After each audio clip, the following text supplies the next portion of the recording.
Boom, boom, boom. It's another Couch Bitchin' segment, and we've got our bitches with us today. Welcome, Australia and New Zealand. For those New Zealanders who have never watched this is where we talk about topical stories and sometimes non-topical stories that we just think are great to talk about. Let me introduce the ladies that are with us today on the panel. We've got Candice Barnes, journalist and media representative. We call you presenter as well. You know, everything. Jack of all trades, master of none there, Fred. Beautiful, thank you. That's about me, is it? Barbara McNaught, of course, who's a fantastic events coordinator. She's got Men in Black coming up very soon. Welcome back. Thank you, lovely to be here. Alex Kearns, thank you very much for coming in. You're from Houndstooth Yep. Photography. Yep, You do some thanks, great Fred. job with animal photos. Thank you. And right next to you is June Kelly, real estate and businesswoman. Hello. Hi, Fred. Great Welcome to be back. Thanks for coming in today. We've got the all-ladies team today. No men, except for, except for me. Signs of times. What are we talking about today? Let's start because I know we've got big topics here. What have you got for us today, Candice? Do you stay in hotels very often, Fred? I do. Do you try and get a few freebies while you're there? I do. You know what I do? I know this is about mini bars, but just quickly, you know, I drink the mini bar, the vodka, Right. then I fill it up with water and just seal it and stick it back in the fridge. Well, that's at the lower end of the scale, according to this story, which we've been looking at. Dodgy hotel practices that can get you freebies, depending on how many moral hold-ups you have. Give us some of the tips. So, for example, this person has worked in the hotel industry for many, many years and has revealed some of the dodgy ways that you can make the most out of your hotel stay. So, for example, the hotel is never going to accuse you of lying. So feel free, according to this guy, to take what you want and then deny. Well, I usually take the cushions and sometimes the quilt covers, but only as a souvenir. And you're not alone. And I know people who definitely wrought the system, taking, you know, the robes and the slippers and the towels, all sorts of things. If you're out there, you know who you are. You've got a towel robe full of hotel towels, and I love you for it. But yep, so deny. They'll never say. They'll never call you a liar. Some of the other things that you know, you can get away with is the in-room movies. So you know, just say that you accidentally clicked on it, or that it stopped halfway through, or you didn't watch it all, and they'll reverse the charge for you because it doesn't cost them anything to Is it reverse that we're too charge. honest, Candice? Is it that we're too scared that we're doing the wrong thing? Well, it is kind of low-level stealing in a way, really, isn't it? Terrible. You know, depending on... I do think that it's pretty dodgerama, some of these tips here, and, you know... Candice, that one that you were saying earlier about them pouring the whole minibar into the suitcase. Pouring a whole minibar into the suitcase. Lining up a cigarette in the room and then starting choking and, you know, I'm allergic to this. I was like, do people really do that? Then asking for a room change. Well, apparently it's one way that would work, and you can sit there and have your whiskey and Kit Kats and enjoy it. The other thing that I found really, really interesting was if you're looking to get a room upgrade, don't try and tell them a sob story. Don't tell them it's your birthday, because the person behind the counter apparently, and this guy was a person behind the counter, doesn't care. No.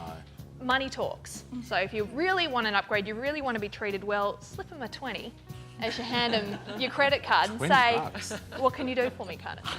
So yeah, some real dodgy stuff there, but probably not the kind of path I'd go down. I think I wouldn't be able to sleep at night. Just a quick comment from, I know, Barbara, what do you think about that? Oh, Have you ever done that in a hotel, tried to take something you weren't entitled to? honestly not. First of all, I don't drink vodka. Yeah. You don't like Kit Kats or peanuts? Try to stay away from it, you can tell. Yes. Oh, yes. And then when I travel, I feel so, you know, happy and blessed, and I'm busy, so it's the last thing that would come to my mind. Good girl. She's but the head of a not-for-profit. She's a pinnacle of the community. Exactly. She doesn't steal Standard things. to stand by. Alex, what about you? No, Fred, as you know, I was in police for 14 years, so... Oh, I never really took those cushions or those quilt covers. we'll So chat you later. didn't All the do vodka. it. It's deny. Yeah, well, that's what you do. And I think if you have that kind of background, you're either a lawmaker or you're a rule maker or a rule breaker, and I'm a rule maker. I would have eaten the Smarties, then written it on the sheet and paid for it, so... I didn't really take that pillow, nor the quilt, nor the vodka if you're watching. Good to All clarify. right, please tell us what you think, June. You obviously say it's okay, fair Look, game. I'm a little bit in between. I don't steal the robes or the towels. Yep. However, I do collect the things like the shampoos, the bath. Freebies. Yeah, the freebie ones. I make Yeah, sure throw that I them get... out anyway. Yeah, Throw so them I out take anyway. those. Yeah. They want us to move on. I'll tell you a funny story if we get time at the end. Barbara, what's your story today? Because I know I've got this fantastic cover here of Angelina Jolie. We're talking about that. Angelina Jolie effect, that's my story. Beautiful. What's the story? Tell us. Well, the story is that I just made it to the cover of Time magazine, and because I think she's a hero. What has happened with her? Tell everyone who doesn't She had know. double mastectomy. I think everybody What is knows that? by now. Tell us what that Well, is. She had both breasts removed, and she made the decision based on the discovery of gene, which is BRCA1 gene that she had or has, that she inherited from her mother. Her mother died in a tender age of 56. Very they young. were very close. She died into ovarian cancer. So Angelina risk of having breast cancer and ovarian cancer. 87% you're saying? Correct.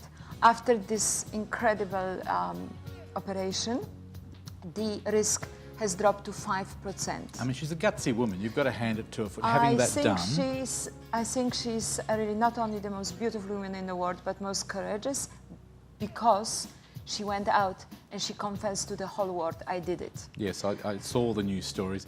Can I ask everybody quickly what they think about it? Candice, maybe you first? Barbara brought my attention to a beautiful quote earlier. She's given hope to the 10 to 12% of women who can expect to have cancer at some point in their life, or the 100% of women who worry about it. So remaining feminine, overcoming these psychological barriers, as well as preventing something which was 87% sure to happen. Huge, big deal. And I think it is a personal decision. A lot of people criticise the fact she didn't have to have it done, but I think she knows the facts with her family history, and she's made that decision. So courage to her. I think How well can done. you criticize? I mean, Exactly. can you imagine the No. road to the decision, the journey? I think if you live in someone's shoes or step into someone's I shoes. personally think if you've got an 87% chance of getting something and you can prevent that or drop it down so it's relatively minimal, is it really a decision? You know, I mean, is it something that you really need You to don't weigh really up? have a choice. You have to do it. That's what So- you're saying. Alex, what do you think? I think I fully agree with her decision and I fully support it. I think it was quite amazing too that she came out and discussed it. There's always some criticism when celebrities, you know, talk about personal things or have kind of a cause, but in this case, she has given hope to all those women that might be too vain or worried about still being attractive to their partner and things like I that. think we're very cynical in society, and we tend to think, like I said before offhand here, people would say that she's got plenty of money to reconstruct her body. But the point is, would you really do this? Would you cut off both your breasts as a woman? I don't know that it's Just- really No, that. I don't please, think- honestly, the It's a awareness terrible about thing. the tests I agree also, with you.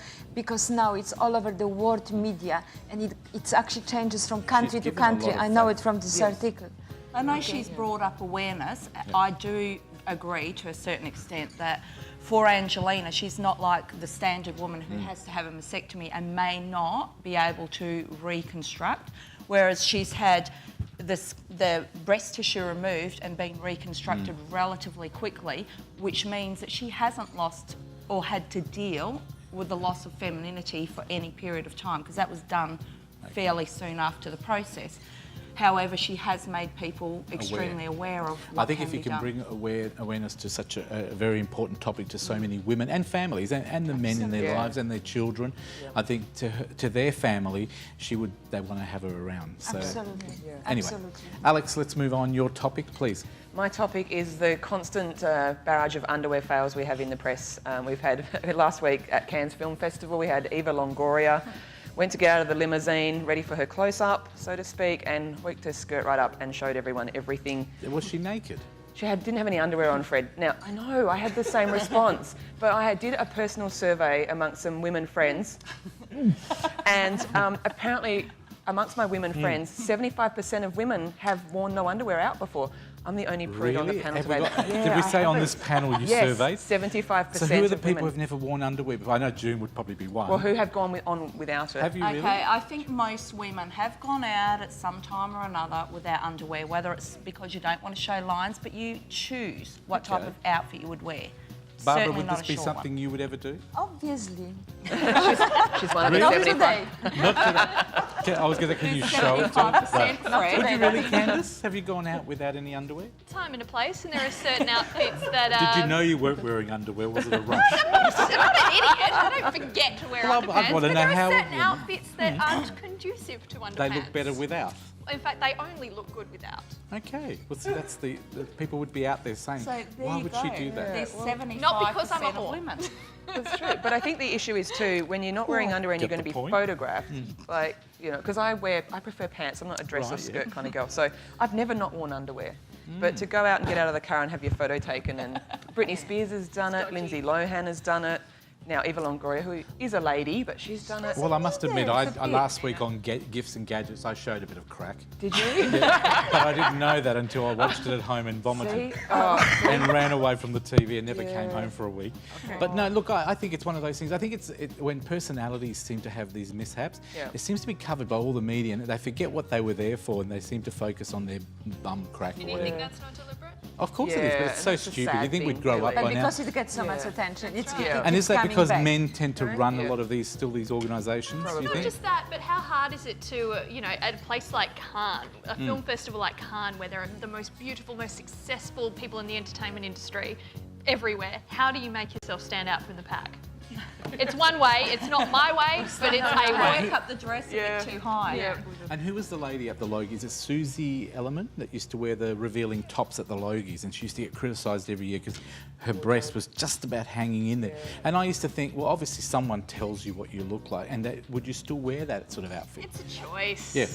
Do you think it's a deliberate choice, Candice? Yes, You've worked in of course media. it's a deliberate choice. Did you ever, when you were doing the Nine News and Nine Weather and reporting out there, did you ever get told how to look on the weather and Every what day. Every day. And did you choose to ignore it? No, well, you can't. Do you want to get paid or not? So if they said do the weather in your underwear, would you do it? No, you wouldn't. No. Okay, not like that. But if there was an outfit that I particularly Didn't like? then I'd wear it anyway. Yeah. Because it's a sponsorship deal. You do Fair what enough. you It's got to do. time to get on to something more serious Oh, now. what have you got for us, June? Is that a Seriously, segue? what about the new chicken, or well, not the new one, the chicken treat story in Bunbury, where people had got, I guess Is it it's not really caustic quite food poisoning? poisoning, caustic soda poisoning. Now that for those people who don't know what that is, apparently it was Drano. It's the stuff that you it's use to clean your drains. extremely toxic. Looks like salt, and doesn't taste It like doesn't look like salt because we were talking about that. There's a totally different texture. Okay. Now, what I'm wondering is a bit of a conspiracy theory.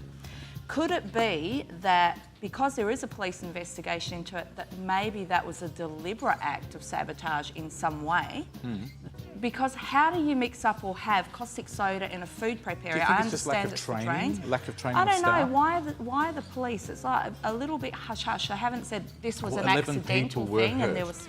But didn't you taste straight away? That's my point. If you know what I mean. I would think- lucky for me, I never tasted caustic soda. Again, it let's ask the straight police, away. the ex-policewoman, Alex, why would the police be there? Would it be purely because 11 people were poisoned? It's hard to say, but yeah, I do agree with June that the fact they haven't come out and said, it's was an okay, everyone, it accident." was an accident, the stuff's been locked away now, there's a new policy in place. There's an inquiry, and that does leave a bit of ambiguity. And is that normal for a case like this? I mean, your years of the police Yes service? and no, but it would have been established probably fairly quickly, one way or the other, whether there was a need to investigate further, and See, there hasn't been. So That's what I'm looking at too. From the outside looking in, I'm going, caustic soda, totally different texture, should not be in a food prep area. I understand it's used for drains. Why wasn't that locked away with WorkSafe? Would you be eating at Chicken Treat Bunbury anymore? Yeah. Okay, so Well, I don't think it it's wouldn't really... stop you, it wouldn't make you a bit I don't think cautious? it's had much of an effect. no. Because I think chicken treat on the way down They here was bought the pretty Drano popular. local. Yeah, they're all queuing up for their chicken Does it treat. scare you, but to know that these mistakes happen? No, they happen everywhere. I mean, how many people have you heard it's had food poisoning or, you can't Well, I know there was a everything. case only a few weeks ago of KFC, the lady who found the piece of metal in there, in one of the pieces of chicken, and she got about $70,000 out of it. But It grew like it's- that. Yeah, Chicken grew like that. it's incredible. So what do we think, Barbara? What do you think about the story? Well, I think that it is a little bit suspicious. I think you would taste it straight away. I think it's very sad. I think that the fact that caustic soda and salt are in the same compartment is just a joke. And we take a risk every day of our life by eating somewhere something can go wrong, correct? And So we chicken all treat. stay home and do home-cooked meals. Thank you very much. We're over at your house. Yes. come over for Let's thank everybody. Let's thank everybody. June Kelly, thank you for coming in today. Alex Kearns, thank you for coming in today. Thanks, Barbara Fred. McNaught, thank you for coming in today. And Candice Barnes, thank you as always. A pleasure to have you all here.